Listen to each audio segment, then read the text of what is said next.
Good morning बच्चों। तो last lecture में हम लोग क्या देखे थे? How to decide oxidation number on the basis of electronegative difference और स्ट्रक्चर बेसिस पे। दूसरा देखे थे आप oxidation number on the basis of some basic rules. तो अगर दोनों को याद कर लिया जाए तो किसी भी तरह का क्वेश्चंस बन सकता है। कभी कभी जैसे एवरेज वैल्यू आ जाता है, फ्रैक्शन आता है, कभी एक्सेप्शनल केसेस आ जाता है, किसी भी आइटम का ऑक्सीडेशन नंबर ग्रुप नंबर से ज़्यादा नहीं होना चाहिए। अब ज़्यादा आ जाता है तो वहाँ पे एक्सेप्शनल बिहेवियर आता है, तो वहाँ पे दोनों हेल्प करेगा, पहला रूल भी और दूसरा रूल भी स्ट्रक्चर वाला। सो स्ट्रक्चर वाले में स्ट्रक्चर पता होना चाहिए, तब हम बताते हैं। तो हम देखेंगे आज कुछ क्वेश्चंस। पहले पिछले क्लास वाला थोड़ा बेसिक रिकॉल कर लेते हैं। जैसे इलेक्ट्रोनिगेटिविटी का ऑर्डर आपको हम लिखाए थे। सो इलेक्ट्रोनिगेटिविटी ऑर्डर में कुछ का याद रख सकते हैं, जैसे फ्लोरीन मोस्ट इलेक्ट्रोनेगेटिव है, देन ऑक्सीजन है, देन क्लोरीन है, एंड नियरली सेम होता है। नाइट्रोजन का कुछ ज़्यादा होता है, क्लोरीन का 3.01, इनका 3 होता है, बट माना जाता है लगभग सेम। बट जब डिफरेंस आने लगेगा तो इस पर इसको लेस इलेक्ट्रोनेगेटिव बोलेंगे, इससे मोर इलेक्ट्रोनेगेटिव। देन है मेरे पास ब्रोमीन है, आयोडीन है, कार्बन कार्बन ट्रिपल बॉन्ड है, कार्बन कार्बन डबल बॉन्ड है, then carbon carbon single bond है, हाइड्रोजन है, ऐसा करके। तो यह स्ट्रक्चर वाले में ये कंसेप्ट यूज करके हम बनाते हैं, क्योंकि बताए थे आपको कि अगर कोई सिंगल बॉन्डेड है तो इस पर चार्ज क्या आएगा। तो अगर दोनों सेम एटम है तो नो चार्ज 0 0, चाहे वो सिंगल बॉन्ड हो या डबल बॉन्ड होता है इसके बीच में, मान लो बी भी है तो यहाँ पे भी 0 0 चार्ज आएगा दोनों के कारण। अगर सी सी है तो यहाँ पे भी आएगा क्या, 0 चार्ज, नो कंट्रीब्यूशन प्रत्येक बॉन्ड का नो कंट्रीब्यूशन। लेकिन यही अगर डिफरेंट आइटम होता ए और बी, जहाँ ए होता लेस इलेक्ट्रोनेगेटिव देन बी से, तो यहाँ पे क्या आता, इस बॉन्ड के कारण इसका +1, इस पे क्या आता -1। अगर ये डबल बॉन्डेड होता तो इस बॉन्ड के लिए फिर आता क्या, -1, इस पे +1, इस पे -1, अगेन इस पे +1 और इस पे क्या -1, तो बी पे क्या हो जाता -2 चार्ज। अगर ये ट्रिपल बॉन्डेड होता ए बी तो इसका आता +1 -1 +1 -1 +1 तो इस ढंग से बी पे क्या आता -3 ऑक्सीडेशन नंबर। तो देखना होता है कि वो सिंगल बॉन्डेड हो चाहे डबल बॉन्डेड या ट्रिपल बॉन्डेड, प्रत्येक बॉन्ड का कंट्रीब्यूशन 1 होता है जब डिफरेंस इलेक्ट्रोनेगेटिविटी का होगा तब। तो अगर यहाँ पे ए लेस इलेक्ट्रोनेगेटिव है बी से, तो यहाँ पे प्रत्येक बॉन्ड का कंट्रीब्यूशन इसका +1 तो इसका -1, अगर डबल बॉन्डेड तो -2 हो जाएगा, ट्रिपल बॉन्डेड तो -3 हो जाएगा।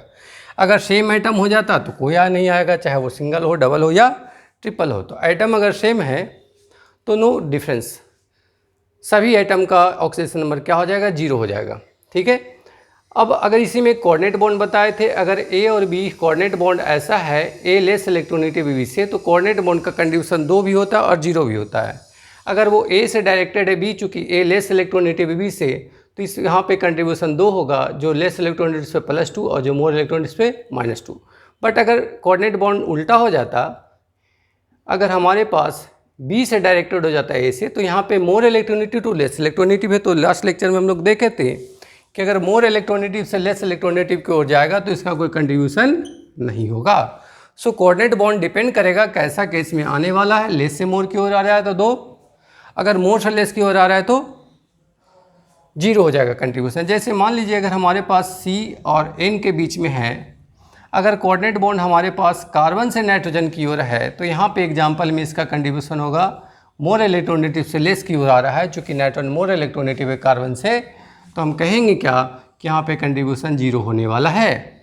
बट अगर कार्बन से नाइट्रोजन की ओर जाने वाला रहता तो हम क्या कहते हैं, यहाँ पे कार्बन से नाइट्रोजन की ओर जाने वाले में तो क्या कहेंगे बच्चों, चूँकि लेस इलेक्ट्रोनेगेटिव से मोर की ओर है तो इसका -2, इसका क्या +2। अब जैसे नाइट्रोजन से ऑक्सीजन की ओर है ऐसा कोऑर्डिनेट बॉन्ड, तो चूँकि ऑक्सीजन मोर इलेक्ट्रोनेगेटिव है नाइट्रोजन से, तो यहाँ पे लेस से मोर की ओर है तो इस पर आ जाएगा -2, इस पर आ जाएगा +2। तो ध्यान रखना होता है कोऑर्डिनेट बॉन्ड में, अगर लेस इलेक्ट्रोनेगेटिव से मोर की ओर है तो 2 कंट्रीब्यूशन होगा, लेस वाला +2 लेगा, मोर वाला -2 लेगा। बट अगर मोर से लेस की ओर हो जाए तो उसका कंट्रीब्यूशन नहीं होता है। तो ये हेल्प करता है मेरा इलेक्ट्रोनेगेटिविटी का। नेक्स्ट है, इसमें आपको हम रूल में बताए थे कि अगर हम मेथड 2 वाले से बनाना चाहें तो sum of oxidation number of all elements equal to क्या होता है बच्चों, 0 होता है जब मॉलिक्यूल कैसा हो, न्यूट्रल हो। अगर आयनिक हो, कटायन हो या एनायन, तो sum of oxidation number of all elements equal to क्या होता है बाबू? इक्वल टू होता है charge with sign. Charge with sign, plus रहेगा तो प्लस, माइनस होगा तो माइनस। यानी ये वैलिड है फॉर बोथ कटायन और एनायन के लिए। जैसे अगर मान लीजिए हमारे पास लिखा है H2O, तो यहाँ पे इसका ऑक्सीजन नंबर, सभी का ऑक्सीजन नंबर सम करके कितना आएगा? 0। सभी का मतलब यहाँ पे 2 हाइड्रोजन और 1 ऑक्सीजन है। तो हम पिछले लेक्चर में देखे थे इसका +1 होता है, तो +1 × 2 हो गया, और इसका -2 होता है तो 0 होना ही था। तो वैसे सभी को जोड़ के 0 होता है। लेकिन यही अगर NH4+ होता तो इन सभी को ऑक्सीजन नंबर को जोड़ के, मतलब नाइट्रोजन का और हाइड्रोजन को जोड़ के कितना आएगा? +1 आएगा। अगर NH4NO3- होता तो यहाँ पे ऑक्सीजन नंबर नाइट्रोजन का और ऑक्सीजन का सभी को जोड़ दें तो कितना आएगा? -1 आएगा। तो ये बेसिक रूल को हम लोग को ध्यान में रखना होता है। कुछ और भी रूल्स था, जैसे अल्कली मेटल का हमेशा ऑक्सीजन नंबर क्या आता है? +1। अल्कली मेटल मतलब lithium, sodium, potassium, rubidium, caesium, francium, जब भी किसी के साथ कंबाइन होगा तो हमेशा क्या शो करेगा बाबू? +1 शो करेगा। अल्कलाइन अर्थ मेटल का beryllium, magnesium, calcium, strontium, barium, radium, इन सब का हमेशा क्या होगा? +2 होगा। अल्कलाइन अर्थ मेटल का कंबाइन स्टेट में हमेशा +2 होता है। हाइड्रोजन का जनरली +1 होता है, जनरली, बट नॉट ऑलवेज, क्योंकि इसमें एक्सेप्शन आता है। अगर मेटल हाइड्राइड के साथ होगा तो यहाँ पे ये -1 शो करता है। So this one is the exception for hydrogen. Example देख सकते हैं आप, जैसे sodium hydride, potassium hydride, lithium aluminium hydride, तो इन सभी में हाइड्रोजन का कितना होगा? -1 होगा, -1 होगा। वैसे ही ऑक्सीजन का हम लोग देखे थे कि ऑक्सीजन में भी कुछ एक्सेप्शंस थे। ऑक्सीजन में क्या था बाबू कि हम लोग देखे थे क्या कि अगर ऑक्सीजन का जनरली क्या होता है? ऑक्सीजन का जनरली -2 होता है। एक्सेप्शन है पेरोक्साइड में। पेरोक्साइड में जैसे O2 पे 2- स्ट्रक्चर में दिखेगा O सिंगल बॉन्ड, तो यहाँ पे इसका -1 आया था। सुपर ऑक्साइड में देखे थे KO2 में -½ आया था। क्या आया था? -½ आया था। अगर OF2 का देखें तो ऑक्सीजन का +2 आया था। O2F2 का देखेंगे तो +1 आया था यहाँ पे ऑक्सीजन का। तो ऑक्सीजन में कुछ एक्सेप्शंस ज़्यादा है ना, हम लोग बना सकते हैं बेसिक से। हैलाइड्स का अगर बात करें, हैलाइड्स का, तो हैलाइड में देखे थे, हैलाइड का जनरली क्या होता है? -1 होता है, -1 होता है। फ्लोरीन का ऑलवेज -1 होता है। फ्लोरीन क्या शो करता है? ऑलवेज -1, क्योंकि फ्लोरीन मोस्ट इलेक्ट्रोनेगेटिव है। फ्लोरीन मोस्ट इलेक्ट्रोनेगेटिव है। बट अगर फ्लोरीन के साथ क्लोरीन लग जाए तो वहाँ पे ये +1 भी शो करता है, ये तो -1 शो करेगा। तो इसका एक्सेप्शन आता है हैलाइड का, when it attach to more electronegative element. अगर अपने से अधिक इलेक्ट्रोनेगेटिव से जुड़ेगा तो उस केस में हैलाइड का क्या आएगा? +1 आ जाएगा। वैसे जनरली क्या होता है? -1 ही होता है। क्या होता है बच्चों? -1 होता है। ठीक है, तो ये छोटे छोटे टर्म्स को याद रख लेते हैं। अब जैसे सबसे अच्छा एग्जांपल इसका हैलाइड्स वाले एक्सेप्शन का ब्लीचिंग पाउडर CaOCl2 के बारे में अगर बात करें तो इसका स्ट्रक्चर लिखेंगे तो आएगा COOCl एंड Cl यहाँ पे। अब ये क्लोरीन यहाँ पे क्या शो कर रहा है? चूँकि मोर इलेक्ट्रॉनिक से जुड़ा है ऑक्सीजन से, तो यहाँ पे इसका +1 आएगा, जबकि ये मेटल से है तो -1। यानी ब्लीचिंग पाउडर में क्लोरीन 2 तरह का ऑक्सीजन शो करता है, -1 और +1। बट अगर इस रूल से बना देंगे सम वाले तो एवरेज वैल्यू इसका आ जाएगा 0। एवरेज वैल्यू क्या होता है? एवरेज वैल्यू है जो नंबर उसको ऐड कर दीजिए, जितने हैं उससे डिवाइड कर देंगे। जैसे नंबर A और B है तो इसका एवरेज क्या आएगा? A + B/2 है ना। 3 नंबर होता तो A + B/C/3 हो जाता, तो यहाँ 2 नंबर है। सो -1 + 1 डिवाइडेड बाई 2, तो ये क्या आ जाएगा? 0, जो कि क्या है? रॉन्ग है। तो समटाइम्स हमारा जो स्ट्रक्चर का सही आंसर आता है वो किसके मदद से आता है? स्ट्रक्चर बेसिस पे। स्ट्रक्चर वाला बेसिक कंसेप्ट है और नॉर्मली हम लोग इससे भी क्वेश्चंस को बनाते हैं इन सारे रूल्स को फॉलो करके। प्रॉब्लम्स बनाने के लिए दोनों याद होना चाहिए। अगर एक्सेप्शनल बिहेवियर आ रहा है या फ्रैक्शन वैल्यू आ रहा है तो वहाँ पे हम लोग स्ट्रक्चर का मदद लेते हैं। जनरली इस कंसेप्ट से हम लोग प्रॉब्लम्स को बना लेते हैं। तो देखेंगे आज कुछ एक्सेप्शनल बिहेवियर जहाँ पे हम लोग को ये कंसेप्ट नहीं हेल्प करेगा, तो यहाँ से हम लोग थ्योरी को बनाएंगे। क्लियर है? चलो तो बनाएंगे इसका प्रॉब्लम्स।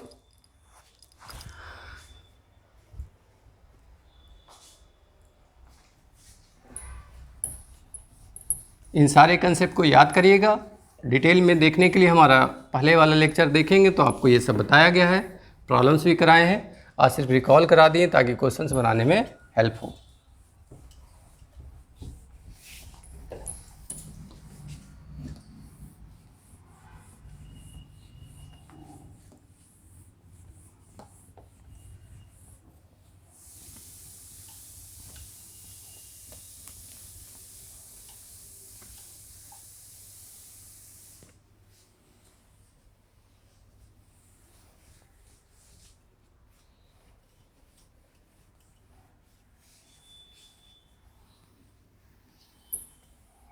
कुछ न्यूट्रल मॉलिक्यूल्स का भी हम लोग ध्यान में रखते हैं।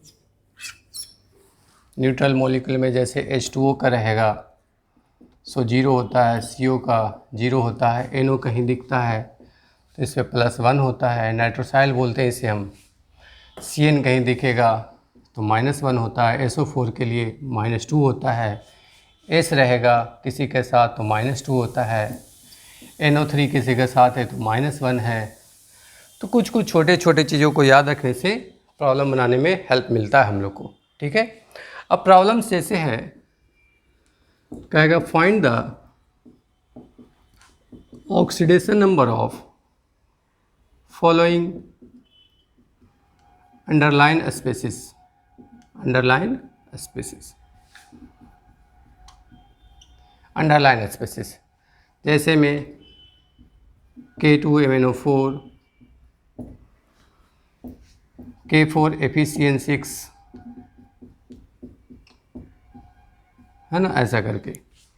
तो यहाँ पे आप देखें कि जो नोन है उसे तो आप रूल से याद कर लेंगे। जैसे अल्कली मेटल का हमेशा क्या होता है, +1 होता है।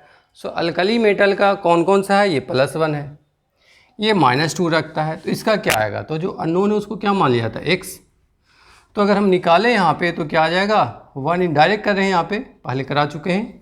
सो 1 × 2 क्या हो जाएगा, 2, -2 × 4 -8, सबको जोड़ के क्या होना चाहिए, 0 रूल से, यानी 2 + x - 8 = 0।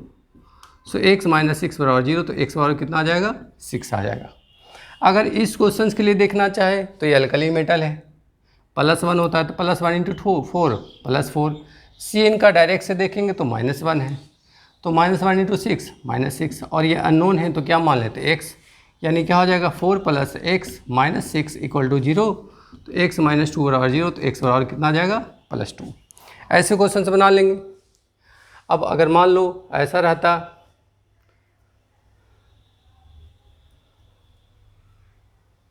PtCl4 है ना, H2O का होल 2 और क्या यहाँ पे है -2 आपको, या -1।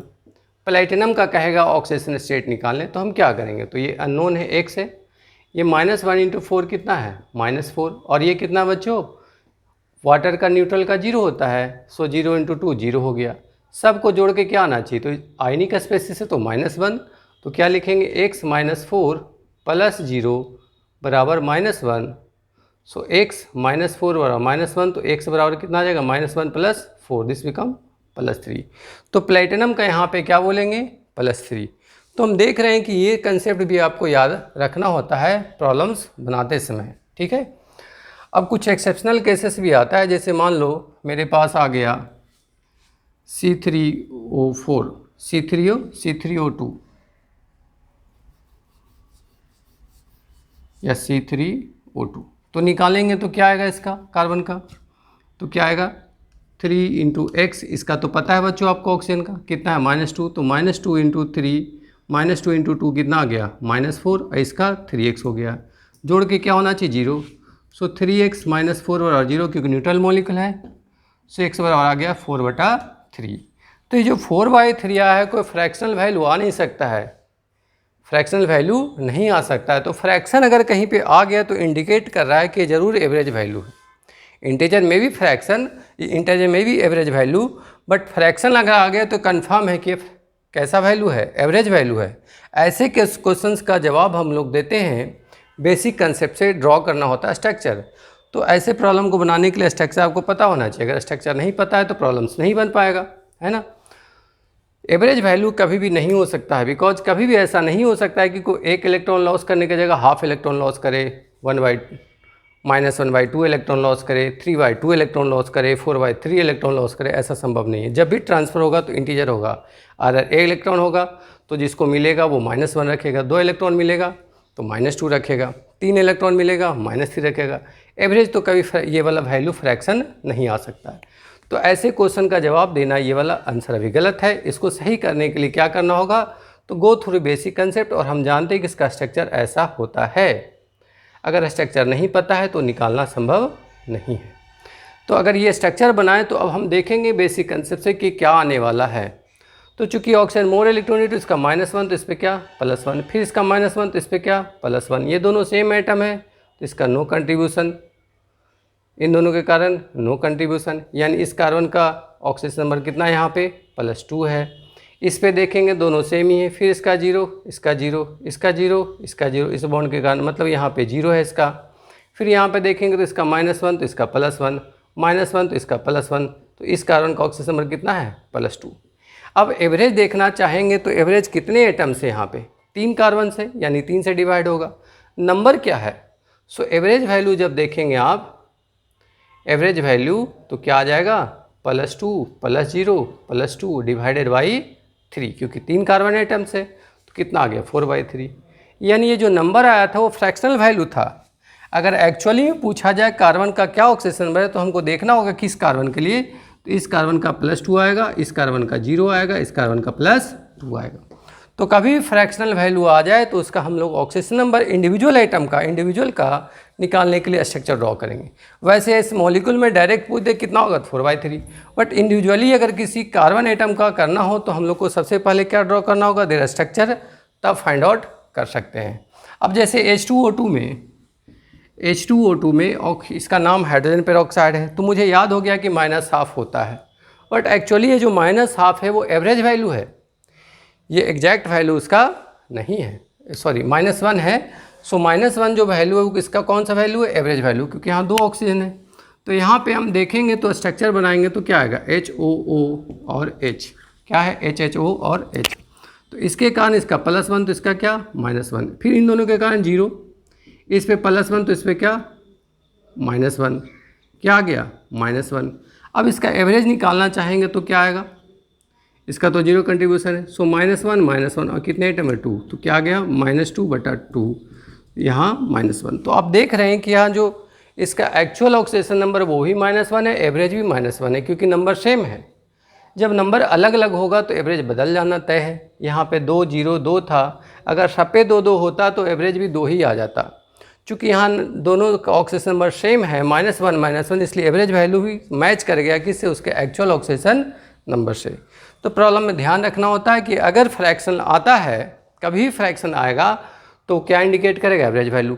बट देख रहे हैं कि फ्रैक्शन नहीं तब भी एवरेज वैल्यू हो सकता है। तो हम लोग का जब फ्रैक्शन नहीं होगा तो स्ट्रक्चर पता होगा तब हम बता सकते हैं, बट अगर फ्रैक्शन आ गया तो कन्फर्म हो जाएगा कि एवरेज वैल्यू है। क्लियर। सो हम प्रॉब्लम ऐसे ऐसे क्वेश्चंस कुछ करेंगे भी बनाने के लिए। क्लियर है ना, ठीक है बच्चों। सो हम लोग क्या देखें बच्चों, जब एवरेज वैल्यू आता है तो हमेशा फ्रैक्शन होना ज़रूरी नहीं है, इंटीजर भी आ सकता है। लेकिन एवरेज वैल्यू जब आएगा, फ्रैक्शन जब आता है वैल्यू, तो हम क्या देखेंगे, उसका स्ट्रक्चर से हम लोग ऑक्सीडेशन नंबर फाइंड आउट कर लेते हैं। कभी कभी होता है क्या कि एलिमेंट का ऑक्सीडेशन नंबर उसके ग्रुप नंबर से एक्सीड कर जाता है, तो वो भी इंडिकेट करता है कि वहाँ पे एक्सेप्शनल बिहेवियर आने वाला है ना। तो एक्सेप्शनल बिहेवियर पेरोक्साइड, अगर ऑक्सीजन तो पेरोक्साइड ही बहुत बड़ा कारण होता है, तो उसका स्ट्रक्चर बना के हम प्रॉब्लम्स को सॉल्व करते हैं। तो ग्रुप नंबर किसी भी एलिमेंट का कैसे निकालते हैं, तो ओल्ड कंसेप्ट से ग्रुप नंबर निकाला जाता है equal to their valence electron.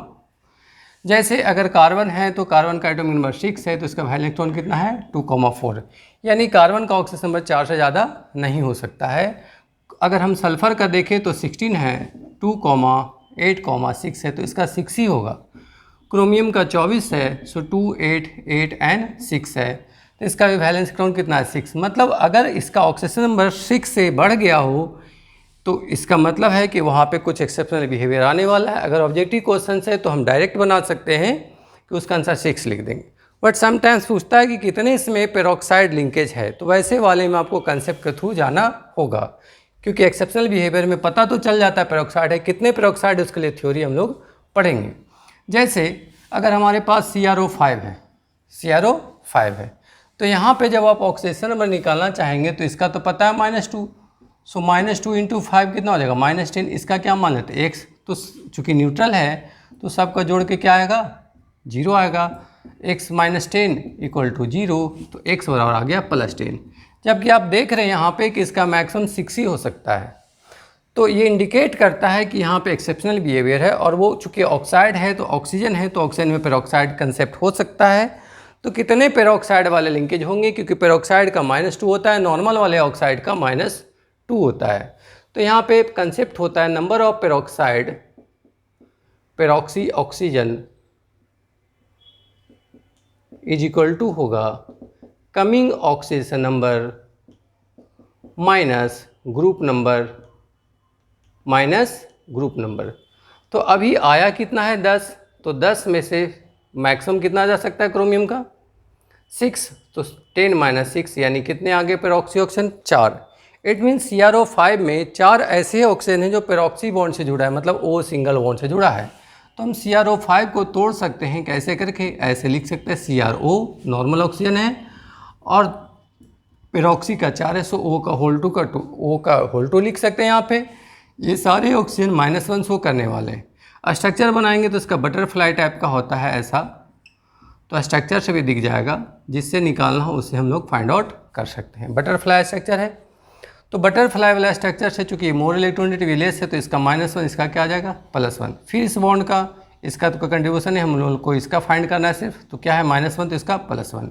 यहाँ पे 2 बॉन्ड है तो -1 +1 -1 +1, यहाँ से -1 +1 -1 +1। तो नेट चार्ज कितना है, तो देखिए नेट चार्ज कितना है, ऊपर में +3 दिख रहा है, नीचे में +3, तो जोड़ देंगे तो कितना आ जाएगा,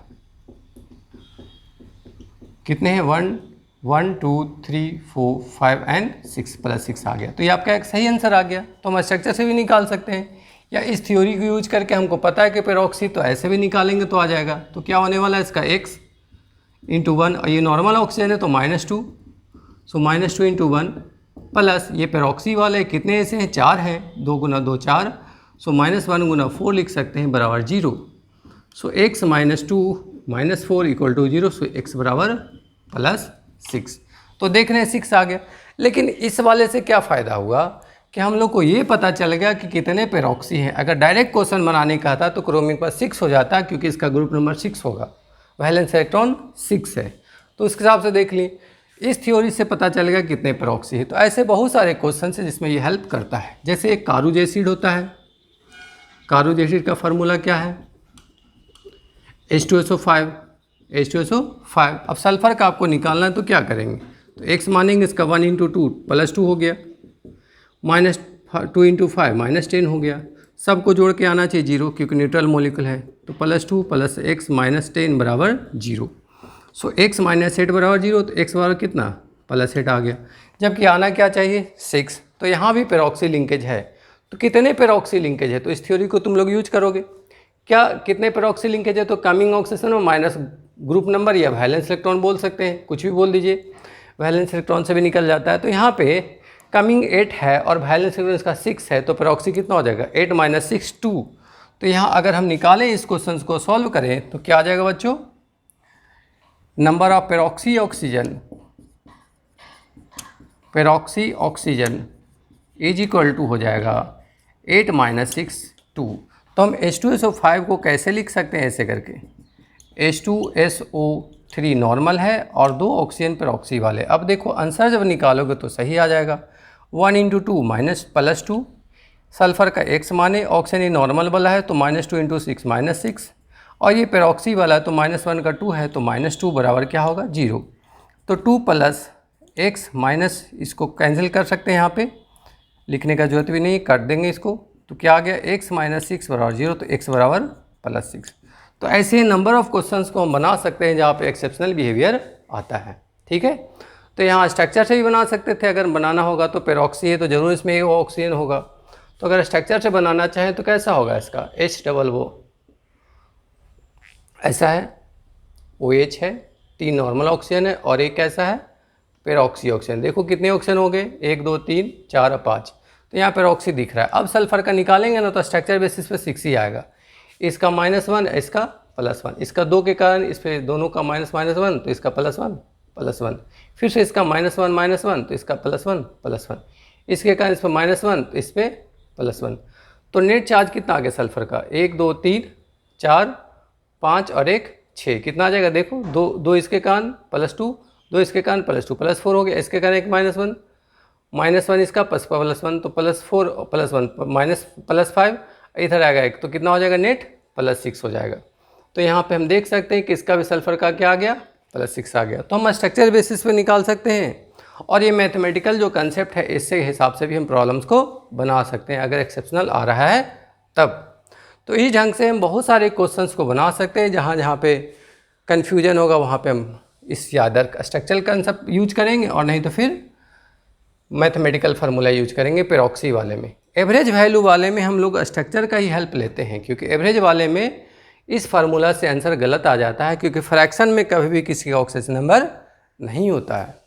फ्रैक्शन में अगर आने लगे तो समझिए कि कहीं ना कहीं गड़बड़ी है, और वो गड़बड़ी क्या है, एवरेज वैल्यू है। तो ऐसे क्वेश्चंस को हमारा जो क्वेश्चन बनाएगा वो स्ट्रक्चर वाला ही बना सकता है। तो स्ट्रक्चर का कंसेप्ट भी क्लियर होना चाहिए। जैसे अगर मेरे पास Br3O8 है, तो यहाँ पे अगर निकालना चाहें तो -2 × 6 -16 हो जाएगा, इसका +3x हो जाएगा, जोड़ के हो जाएगा 3x -16 = 0। सो x बराबर 16/3। तो ये क्या इंडिकेट कर रहा है कि ज़रूर इसमें एवरेज वैल्यू आया होगा। तो कितने ब्रोमीन है, 3 है। तो ब्रोमीन का अगर हम बनाना चाहेंगे तो कैसा हो जाएगा स्ट्रक्चर, ऐसे।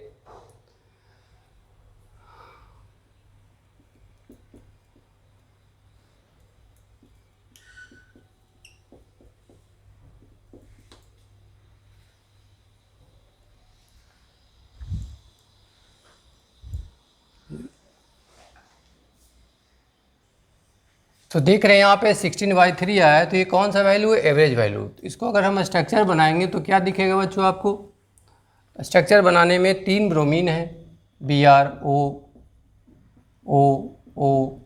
स्ट्रक्चर नोन होना चाहिए तभी आप कर सकते हैं ये काम। BrO है, O है, फिर Br है, 3 ऑक्सीजन है। सो टोटल कितने ऑक्सीजन है, 8। तो यहाँ पे आप देखेंगे अगर तो क्या आएगा ऑक्सीजन नंबर, तो इसके कारण -1 इस पे +2 आ जाएगा इसके कारण, फिर इसके कारण फिर +2 आएगा इसके कारण, क्योंकि दो बॉन्ड है +2 आएगा। ये दोनों सेम आइटम है तो कुछ नहीं आएगा, 0 आएगा। तो इट मीन्स यहाँ पे +6 आएगा। इस पर देखोगे तो इसका -1 -1 तो 2 डायरेक्ट लिख दिए, +2 यहाँ पे क्या लिख दिए +2, ये सेम आइटम है तो 0 है, इसके कारण भी 0 है, यानी इस पर ब्रोमीन का +4 है। इस पर अगेन +2, इसके कारण +2, इसके कारण +2, इसके कारण 0। तो इसका नेट वैल्यू कितना है +6, इसका कितना है +4, इसका कितना है +6। तो अगर एवरेज वैल्यू निकालेंगे तो क्या आएगा, तो एवरेज क्या हो जाता है, तीनों को जोड़ देंगे तो 6 + 4 + 6 and divided by 3, so this become 16/3। तो हमारा जो ये वैल्यू आया था वो एवरेज वैल्यू था। तो अगर इंडिविजुअली आपसे पूछा जाए ब्रोमीन का कितना है, तो इसका +6 है, इसका +4 है, इसका +6 है। तो ऐसे क्वेश्चंस का जवाब देने के लिए हम लोग को स्ट्रक्चर पता होना चाहिए। तो आप देखें यहाँ पे कि प्रॉब्लम बनाने में हम लोग का दोनों थ्योरी काम आता है, जो रूल्स से बेस्ड है वो भी, और जो एवरेज वैल्यू है वो भी। क्लियर। तो अब हम लोग इसके नेक्स्ट क्लास में हम लोग देखेंगे कैसे और प्रॉब्लम्स को बनाया जा सकता है, ऑक्सीडाइजिंग एजेंट क्या है, रिड्यूसिंग एजेंट क्या है, रेडॉक्स रिएक्शन क्या है, इन सारों के प्रॉब्लम्स को देखेंगे। फिर बैलेंसिंग सीखेंगे, how to balance redox reaction and by ion electron method, oxidation number method. Clear बच्चों। तो मिलते हैं नेक्स्ट क्लास में, तब तक के लिए जय हिंद।